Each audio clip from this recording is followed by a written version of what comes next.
Olá, família linda, seja bem-vindo aí ao nosso canal Vamos Viver Maçonaria. Meus irmãos, estou de volta aqui, mas deixa eu botar o óculos. Meus irmãos, estou de volta aqui.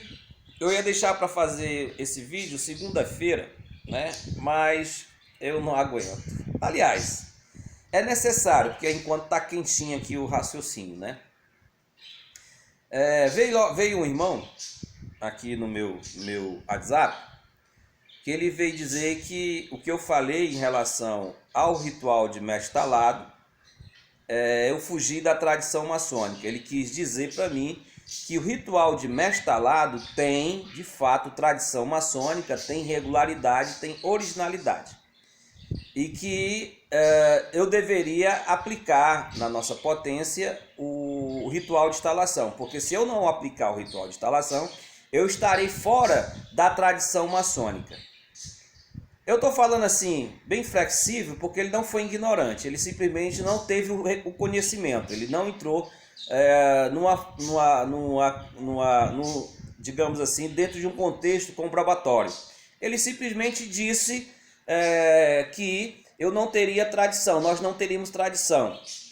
Mas e aí quando eu contra-argumentei, meu irmão, você pode me dar argumentos, você pode me direcionar.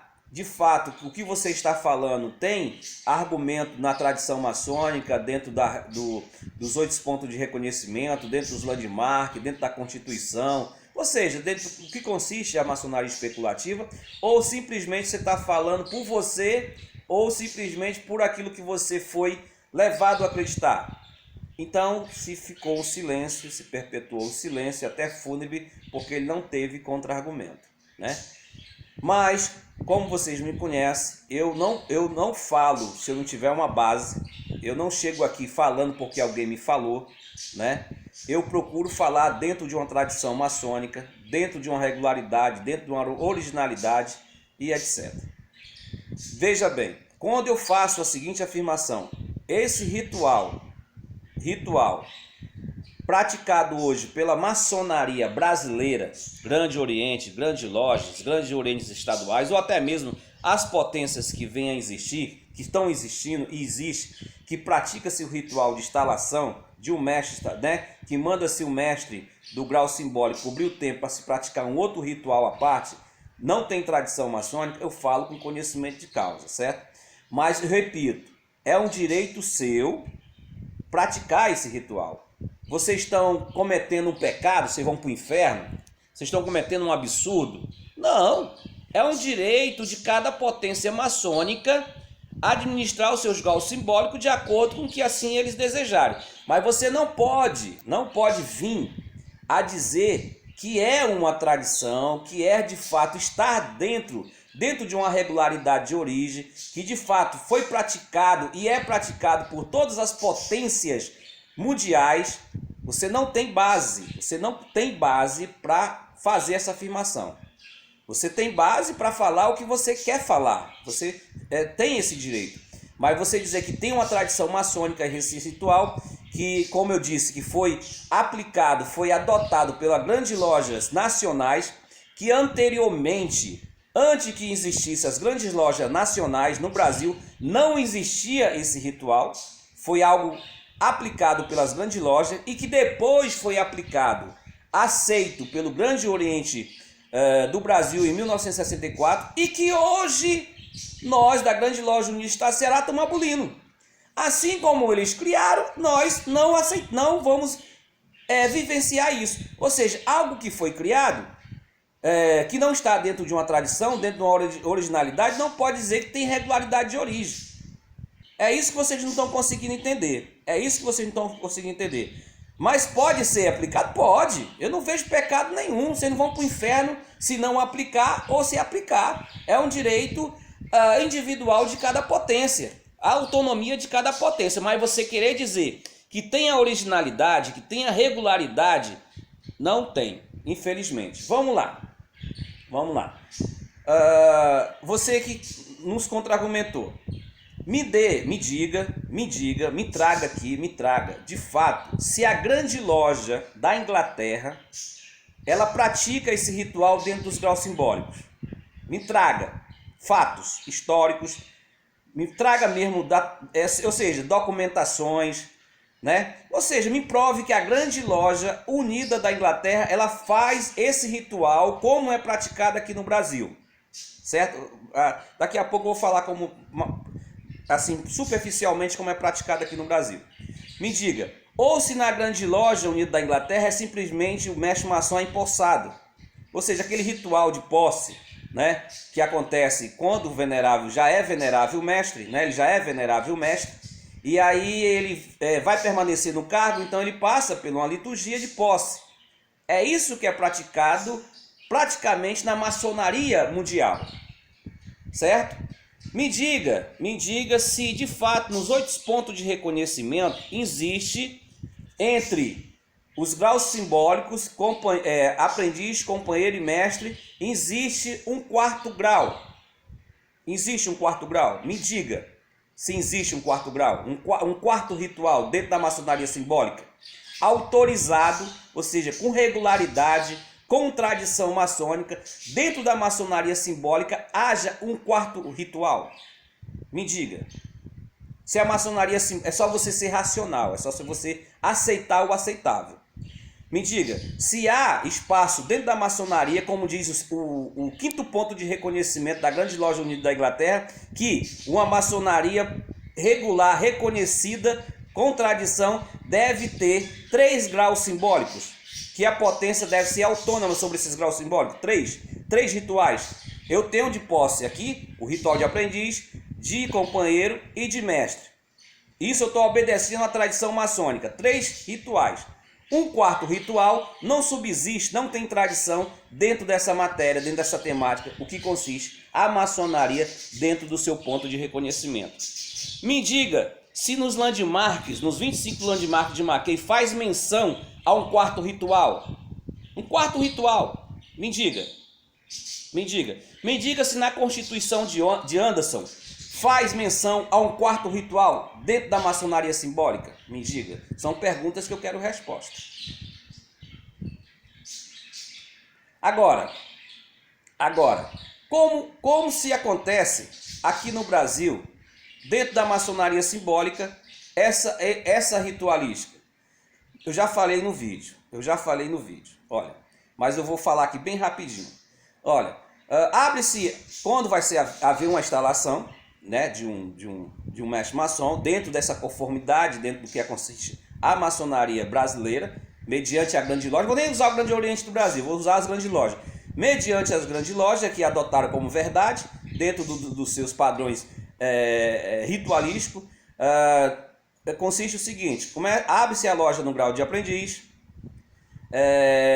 num dado momento pede-se os aprendizes para cobrir o templo, né? Aí transforma a loja para o grau de companheiro maçom.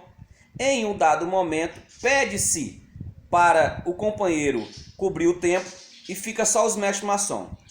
Pergunta hermenêutica: a maçonaria simbólica se consiste em quantos graus simbólicos? Companheiro ou aprendiz, companheiro e mestre. Se você acompanhou o raciocínio, nós estamos agora em uma loja de quê? De mestre, né? Já pedimos o aprendiz para cobrir o tempo, pedimos o companheiro para cobrir o tempo, agora estamos numa loja de mestre. Quando eu digo para os mestres cobrir o templo, sair desse templo, aonde consiste agora a maçonaria simbólica? A partir do momento que eu peço os mestres para sair do templo, logo aquele templo ali não está mais ocupado por uma maçonaria simbólica. Porque a maçonaria simbólica consiste em 3 graus maçônicos. E só pode haver uma loja maçônica legalmente constituída na presença de maçons. Uma loja de aprendiz tem que ter maçons. E tem que ter aprendizes, ou companheiros, ou mestres. Numa loja de companheiro não pode haver aprendizes, somente companheiros e mestres. E numa loja de mestres só pode haver mestres. Não pode haver companheiro nem aprendizes. Então o ápice da maçonaria é o grau de mestre.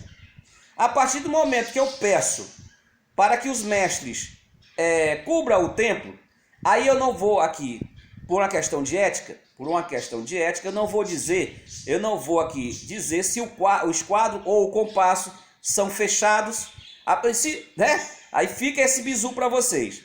A partir do momento que se sai os mestres maçom de um templo que é mandado cobrir, é necessário que praticamente dentro de um raciocínio lógico, de uma maçonaria simbólica, o esquadro e o compasso não deve permanecer na mesma posição. Não deve permanecer, porque os mestres não estão mais ali, os mestres maçom. O que estão ali é uma comissão instaladora, que se dizem ser superior ao grau de mestre. Ao grau de mestre. Até porque numa comissão instaladora, quem se transforma no venerável mestre é o mestre instalador, o primeiro vigilante é um mestre instalador, é uma comissão instaladora que vai fazer com que passe o mestre maçom recém-eleito, vai passar por um ritual fora de um contexto da maçonaria simbólica. Então o bizu, para os maçons que não querem entender, é que logo quando se sai os mestres maçom, a pergunta é, será que o esquadro e o compasso que estava na posição de mestre, de uma reunião de mestre, ele é fechado ou ele permanece? Se ele permanecer, isso é um bizu, estou dando um bizu. Se ele permanecer na mesma posição, é porque a loja ainda está no grau de mestre. Então não havia necessidade de mandar cobrir os mestres. Se ela não permanece, estou levando você a pensar, viu? Estou levando você a pensar. Eu estou dizendo aqui, não estou revelando o que acontece. Eu sei o que acontece, beleza? Mas eu estou aqui deixando só um bizu para você. Mas, a partir do momento que os mestres maçom são pedidos a cobrir o templo, se há uma mudança do esquadro e o compasso da posição do grau de mestre para uma outra posição, acabou-se a maçonaria simbólica. Acabou-se. Não é mais maçonaria simbólica, é qualquer outra coisa que você possa dizer. Mas ali não é mais maçonaria simbólica. É um ritual à parte. Agora, se o esquadro e o compasso permanecem na mesma posição do grau de mestre, está uma reunião de mestre. E não havia necessidade de mandar os mestres cobrir o templo. Tá vendo a utopia? Tá vendo o contraditório? Entendeu? Então eu só deixo esse bizu aqui para vocês entenderem o que é um condicionamento na maçonaria brasileira. Então, meus irmãos, eu deixo aqui bem claro para vocês que é uma questão totalmente um direito de cada potência maçônica de adotar esse ritual inventado, criado, né? Pela maçonaria brasileira, que tem a gramatura Grandes Lojas Estaduais, e que depois foi aceito pelo Grande Oriente do Brasil, em 1974, e que hoje, em pleno século XXI, no ano de 2021, nós, a Grande Loja Unida do Estado de Ceará, abolimos esse ritual. O que nós vamos praticar como liturgia é a posse do venerável na presença de todos os mestres maçons. Morreu Maria Preá. Para mim, dentro do que consiste a tradição maçônica de originalidade, de regularidade, é o que consiste a maçonaria em sua tradição. O mestre deve ser empossado ou instalado, as gramaturas das palavras são semelhantes, posse, instalação são semelhantes, né? Na presença de todos os mestres maçom, porque ali vai estar a representabilidade da futura, digamos assim, administração da loja que vai ser vivenciada ali por um mandato finito, entende? Então, a posse, a liturgia que se pratica em uma posse do venerável mestre, para mim é o que consiste a tradição maçônica. O resto foi criações adotadas e hoje vivenciadas. Mas não esqueça, não posso aqui deixar de salientar o porquê desse ritual à parte para as grandes lojas e os grandes orientes. Sabe quanto é que custa uma instalação de um venerável mestre dentro desse ritual? R$ 1.700.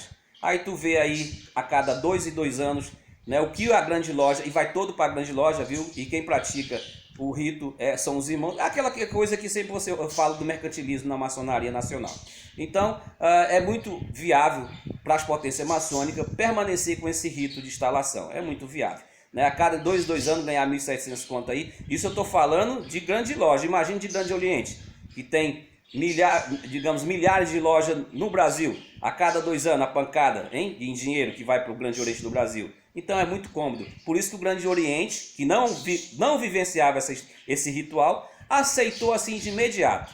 Ora, meu irmão, dinheiro sempre é bem-vindo, né? Não tiro o direito de vocês, mas também não permito que tire o nosso direito de viver de acordo com o que consiste a maçonaria com tradição, com regularidade e com reconhecimento. Te amo sem te conhecer.